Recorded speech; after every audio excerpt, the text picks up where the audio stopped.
নমস্কাৰ শ্ৰোতা বন্ধুসকল, আজি আপোনালোকৰ মাজলৈ মই এটা সুন্দৰ সাধু কথা লৈ আহিছোঁ। সাধুটোৰ নাম হৈছে মূৰ্খৰ যাত্ৰা, এদল মূৰ্খৰ কথা। এবাৰ এজন মূৰ্খই এখন গাঁৱৰ পৰা আন এখন গাঁৱলৈ যাওঁতে বাট ভুল কৰিলে। কেনি যাব লাগে বাটটো ঠিক কৰিব নোৱাৰি অন্য এজন মানুহক সুধিলে, ককাই, সেই গাঁওখনলৈ কোনপিনে যায়? গাঁৱৰ মানুহজনে ক'লে, সেই নদীখনৰ পাৰত থকা ডাঙৰ গছজোপাৰ আগত যিটো বাট সেই বাটেদি গ'লেই পাবা। নদীৰ পাৰ পাই মূৰ্খজনে ভাবিলে, বাটটো গছৰ আগতহে আছে।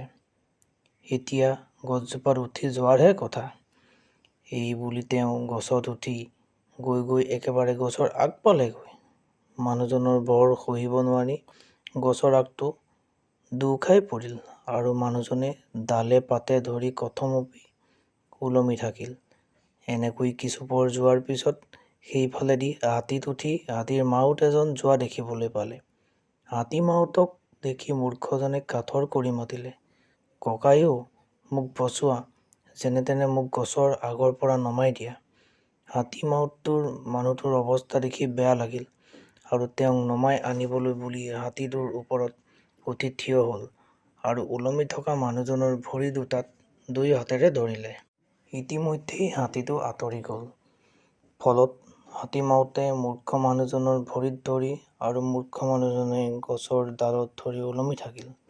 এনেকুৱা এটা অৱস্থা হ'ল যে তেওঁলোকে কি কৰিব, কেনেকৈ মাতিলে নামি যাব, তাৰ একো উপায় নোহোৱা হ'ল। ভাবি চিন্তি মূৰ্খই মাউতক ক'লে, ককাই, এটা কাম কৰা, তুমি যদি কিবা গীত পদ জানা চিঞৰি চিঞৰি এটা গোৱা।